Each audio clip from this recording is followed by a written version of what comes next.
Holding people by those standards gets ridiculous. It becomes that cancel culture. It's exhausting. People literally thrive.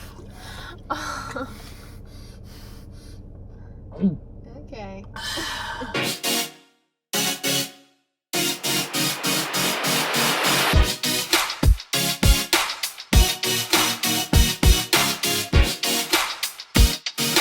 What's up, guys? How you doing? I'm Paul. I'm Morgan. In today's video, the Bachelor drama keeps getting crazier, layer after layer. And hey, I wasn't chomping at the bit to tackle all this stuff. Several things were happening. I was paying a little attention. And then the final cherry on top happened recently. And I'm like, all right, deserves to be covered. It's worth covering. And Morgan agreed. Yeah, you guys might know this, but we don't watch The Bachelor or Bachelorette series. In the past, I have watched bits and pieces when I felt like it's culturally relevant, but typically we don't. It's when something bigger is taking place. Like Colton Underwood, the first virgin Bachelor, or Luke P, and all that interesting stuff that went on there. Those of you who may have seen our Luke P video where we had him on. Pretty interesting stuff. But anyway, nonetheless, we got some stuff to talk about in today's video.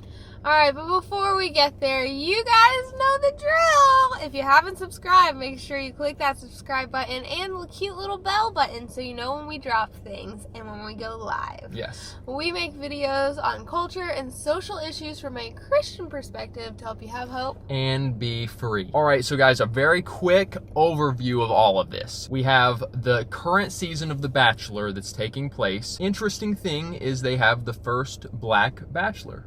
Yes. So, in many ways, that is pretty crazy. How many seasons have they had? What's the show been going on since like 2002? Ish, something like that. They have had a black bachelorette, not a black bachelor until this season. Matt James is his name. One of the contestants' name is Rachael Kirkconnell, not totally sure. She is supposedly the one that Matt picks. She's definitely in the top 5 or whatever. Recently, it comes out via like a TikTok made about her or something that she has, and these are the big things that have gotten all the attention and where the canceling has started. She has attended a antebellum Old South party, sorority party. In 2018. 2018 while she was in college. There's pictures of her in a big dress with her friends. That was probably the biggest one. And then there's some other stuff. She liked some photos however long ago, I'm not sure, of I guess her friends, and there's a Confederate flag behind them, and perhaps a few other things. Those are the main things. That's what got the ball rolling. The woke police have come to town. They've come to roost. But in this video, guys, we're not just coming to this to bash the woke police. We really do want to look and see, is there stuff that we need to be taken away? Does there need to be pushback on Rachael Kirkconnell, on Chris Harrison? You'll see that situation, so let's move into that. So that took place, that was uncovered. Lindsay, who was the former first black bachelorette, and now she continues, she's part of a podcast, she continues to talk about the show. I don't know, she's got a platform. She's on Extra. It gets a little confusing because both of the girls' names are Rachel. She interviews Chris Harrison, the host of The Bachelor, and they jump right into it. And we'll play a few clips. In her interview with Chris Harrison, they just take the lid off things and Chris starts talking. I'll link the whole exchange below, 15-minute segment where they're talking about this. Chris pretty much just pushes back, in my opinion, you tell me what you think, pushes back against cancel culture, pushes back against canceling Rachael before he really knows the situation, before they really talk to Rachael. And just so you guys know, if you don't, since this interview, the pushback against Chris Harrison has been so severe that he has actually stepped down for the time being from the Bachelor franchise. After what? Almost 20 years of being the host of this show, the other show, the island show, and now he's done. He's the face of the franchise. He's done for now. He's stepped away. He's ultimately been canceled. And you have Rachael Kirkconnell, who has been getting just a ton of pushback for, her racist altercations. So let's just play a couple clips of that interview. And this is, again, where we all need to have a little grace, a little understanding, a little compassion, because I've seen some stuff online. Again, this judge, jury, executioner thing where people are just tearing this girl's life apart and diving into like her parents and her parents' voting record and what it's unbelievably alarming to watch this. I haven't heard Rachael speak on this yet. And until I actually hear this woman have a chance to speak, who am I to say any of this?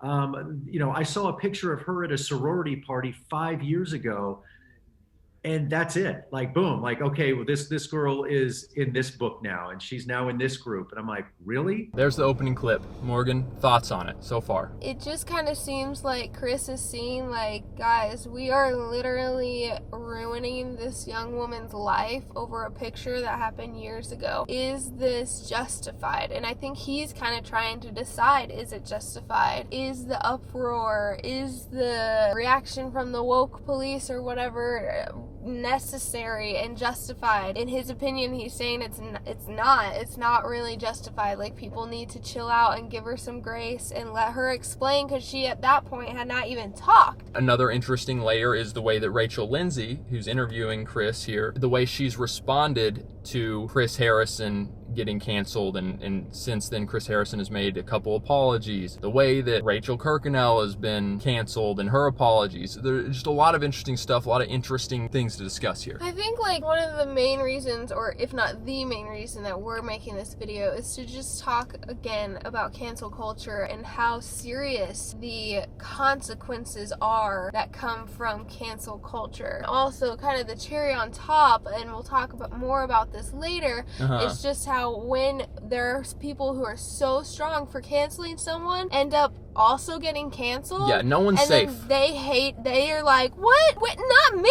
Yeah, no one is. Once you embark on the road of cancel culture, once you embrace that, once you appease the woke police and dive into that, no one is safe, including our very own Rachael Lindsay, which we'll get to in a minute. All right, you guys are getting the field. Next clip. What would I represent at that party? I don't disagree with you. You're 100% right in 2021. That was not the case in 2018. And again, I'm not defending Rachael. I just know that, I don't know, 50 million people did that in 2018 between, it's like that was a type of party that a lot of people went to. And again, I'm not defending it. I didn't go to it. We are not looking under the same lens. And that is, again, the grace and the compassion, the understanding. With this girl at, I don't know how old she would have been back then, have thought, historically, this mansion stood for this.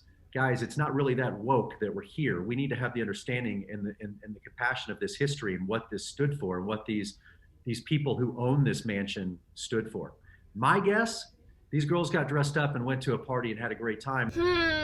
Second clip, Rachael Lindsay and many others are saying he is just digging his grave. Unbelievable that he is not coming down on Rachael Kirkconnell. And he's not even saying he justifies going to one of these parties, but how dare he even consider giving grace to those racist actions? I think that there are certain things like the Confederate flag that just, like, shouldn't exist anymore. Like, it shouldn't be carried around with pride of, like, this is a good thing when we know what it stands for. Like, not good. I think these antebellum parties, I don't even really know the gist of it. It sounds like they go to an old southern home that used to, the people that lived in there were people who owned slaves, and they had parties in that house, dressed up Sure. in that style, that era of time, wearing the big ball gown southern dresses. Gone with the Wind themes.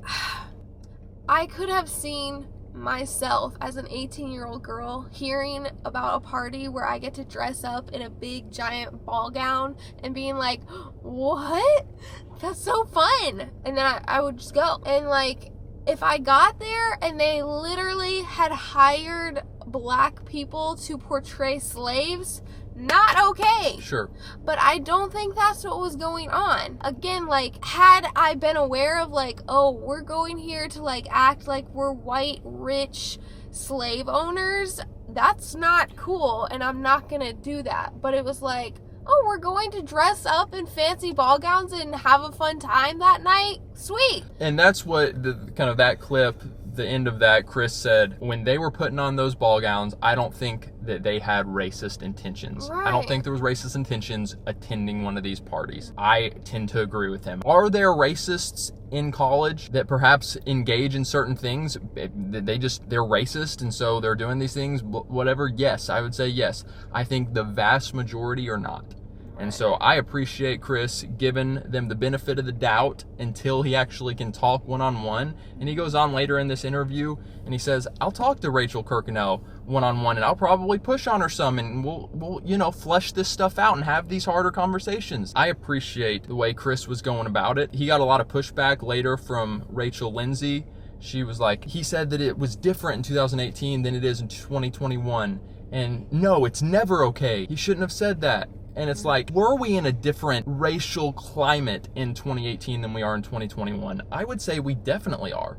I would say lots of stuff has come to the surface, whether, in my opinion, it's woke and unwarranted and ridiculous, or maybe there's validity to it. Like you mentioned the Confederate flag, and we should learn and grow. Yeah. We are in a different climate. Yeah. So that, in my opinion, made a lot of sense for him to say that. It makes sense, but I also see the other side of it being like, if it's not okay now, what makes it okay in 2018? If the Confederate flag is not okay now, what made it okay in 2018? But could it... Nothing. But now we are more aware of it. Okay, we're aware of this and we're not going to do that now. I'm aware of the idea of that party and I'm not going to go to one now.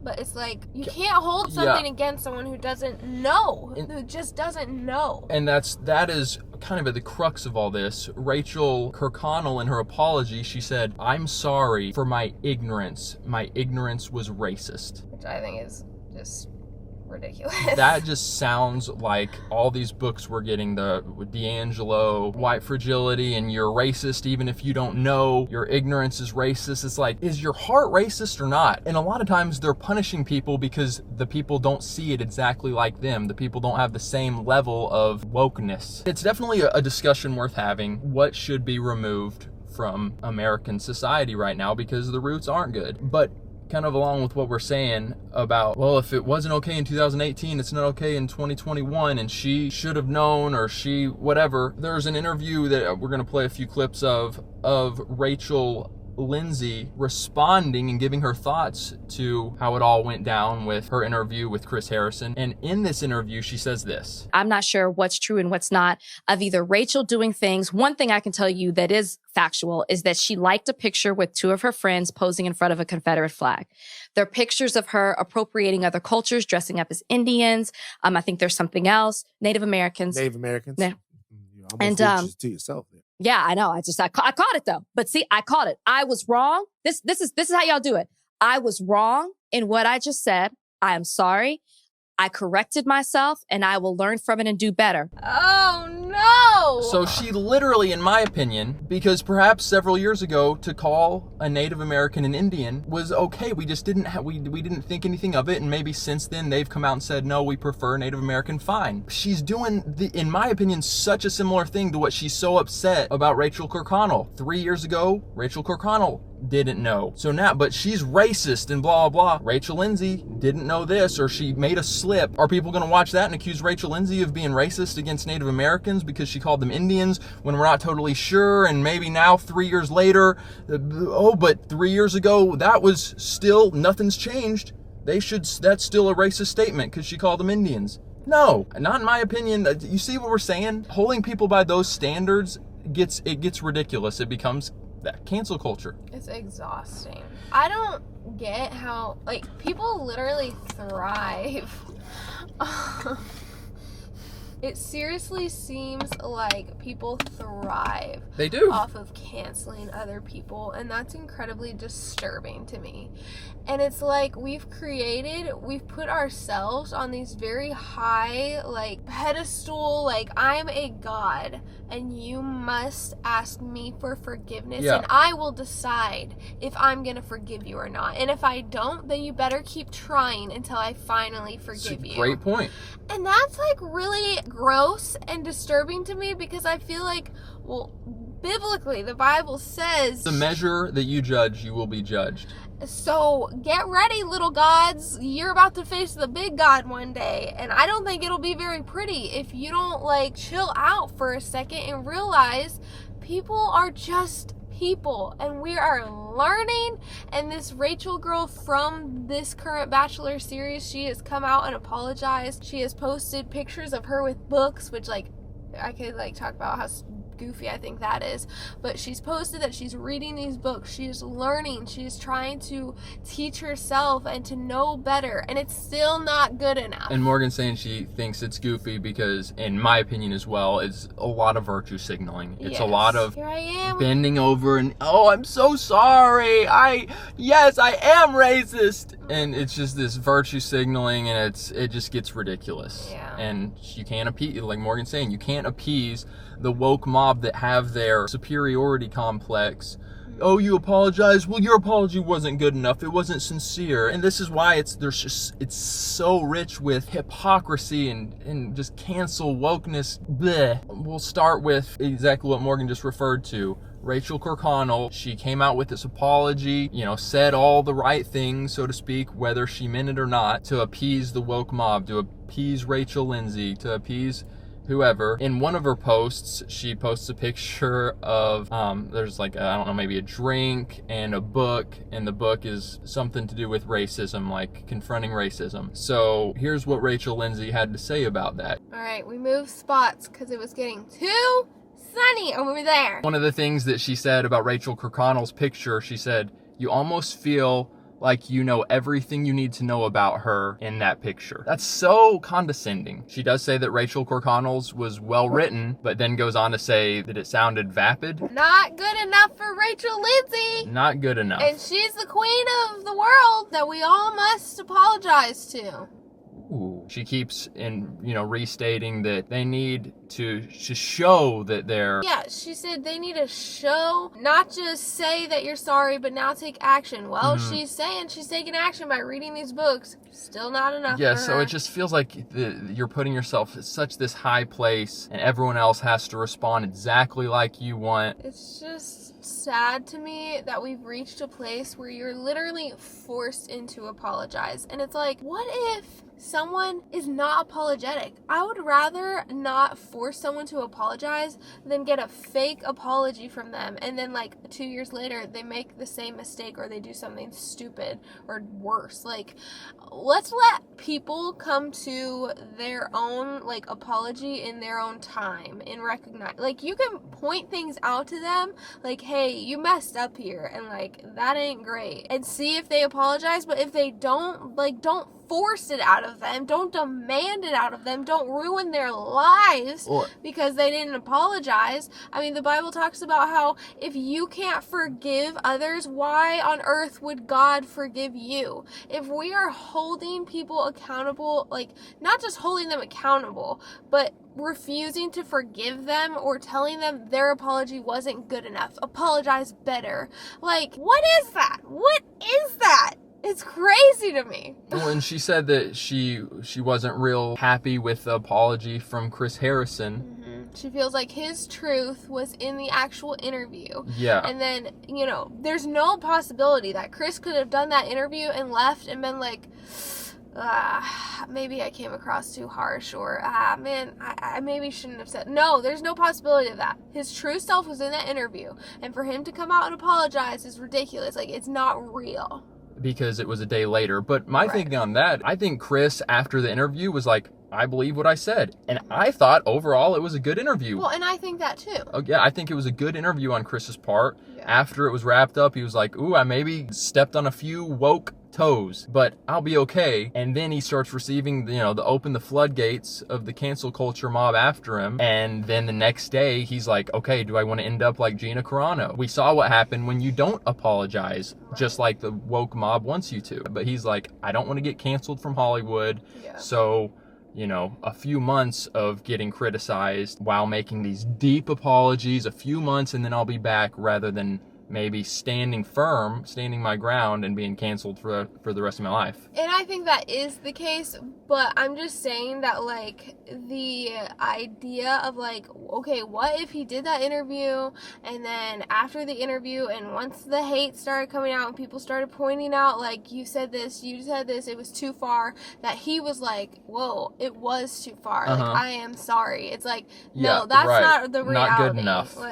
And that's a great point as well, because there's times when we say something and then a week later and we think about it and see people's responses. Yeah. Ooh, maybe we did come off a little too much. I'm going to pull back. I'm going to apologize. Yeah. But no, according to Rachael, you said you showed your true colors. So a day later apology. You don't get to make mistakes. You don't get to mess up. You don't get to fall. That shows you have to be perfect. Your true colors and the true colors of the Bachelor franchise. So now we're turning it full circle here. The final layer to this is Rachel Lindsay, the advocate for social justice and reform and racial justice on The Bachelor. She's coming down hard on Chris. She's coming down hard on Rachael Kirkconnell and others from the franchise. Why is she canceled now? So And now, how's she handling it? now so many people, and perhaps it's because you have people like Ben Shapiro and Matt Walsh and others covering this story and shedding some different perspective from the mainstream woke peeps, sharing a very much more conservative perspective, saying that Chris Harrison shouldn't be apologizing like he is. You have people that are upset with Rachel Lindsay and upset that now there's no Chris Harrison, and they really like Chris Harrison as a host, and he's no Moss, and they maybe weren't as appalled with whatever, so they're kind of turning. And from what I've heard, and I'm not justifying this, but Rachel Lindsay has been getting a lot of pushback, and she's been come under fire, and people aren't really happy with her. Supposedly she's been getting a lot of hate, and I'm not saying you should go over there and start giving her hate, No. but there is a place to go express frustration and say, Rachel, I think you're being too judgy or whatever. She's been getting so much pushback that she's had to deactivate her Instagram. There you go. No one's safe. When you go down that road, no one's safe. And as you already said, to the measure you judge, it will be judged to you. She has been this, hard hitting, going after people, and suddenly now it's back on her. She's had to deactivate her Instagram. So anyway, a couple comments, whether it's on a Ben Shapiro YouTube video, maybe a comment on someone else that was more siding with Rachel Lindsay. Someone said, I'm black and this is so stupid. What the heck is going on? I'm so tired of all this crap. Someone says, the word racist doesn't mean what it used to. It's lost all meaning now if it wasn't already. Yeah, I would agree. Who remembers when black people were on TV shows and they were like normal everyday people with personalities that didn't need to use their race as a reason for people to like them? Hey, these are other people's top comments, not mine. Here's someone that kind of agrees with Rachel Lindsay, kind of on the flip side. Just because you don't see the problem doesn't mean it doesn't exist. Period. End of story. So she's siding with Rachel that just because Rachael Kirkconnell didn't see that going to that party was racist, well... But she's acknowledging now she sees the problem. So that's not even like you can't even use that argument. Okay, someone kind of took a middle ground here. I think it's unfair of Rachel L to call her post vapid. All Rachel K can do is get educated and change away from cameras. Otherwise, she can't ever win. She will constantly struggle to get the approval of others. I mean, that's a good point. Constantly struggling to get the approval. You guys are continuing to hold this over her head. Let's give people some grace, people. Grace wins. Grace wins. Every time. There's more to this story, you guys, and feel free to dive into it as much as you want. Feel free to have a different perspective. Morgan and I don't know these contestants. We don't know everything, just kind of from outsiders looking in. But we do know and have experienced cancel culture, and it's very annoying. So, gotta talk about it a little bit. Yeah, there's a place for making our society better and really trying to lift it up. And then there's the other side, which is what we're seeing now so much. Cancel everything that you disagree with, and there's no way to make it right, really, unless you do exactly this. And you're never gonna appease everybody. You're never gonna appease these keyboard warriors on Twitter and these people making TikToks. Right. They're out to destroy. Alright guys, comment below and let us know what you thought of this topic. Do you agree with our thoughts? Do you have a different view on it? Do you have any idea what we're talking about? Give this video a thumbs up if you appreciated us tackling the scary topic of cancel culture. Alright guys, man, interesting video. Hope you guys took some good stuff away from it. As always, we love you all. Have a wonderful rest of your day. We'll catch you again very soon. Have hope. And be free. And one other small thing, you guys, that we mustn't forget, The Bachelor in this season is black, Rachael Kirkconnell is white, and she is on the show for one, and it looks like she's gonna win the show, so to speak, be the final contestant, end up with Matt James. Is that a racist thing? Can she be? Unless she's faking it all, which I don't know her, so I'm not gonna speak for her and say what she is or isn't, but like, let's just pay attention to that. Yeah. That's kind of a big deal here. Would someone that's truly deeply racist go on a show to try to win and become the choice of a black bachelor? Anyway. Okay.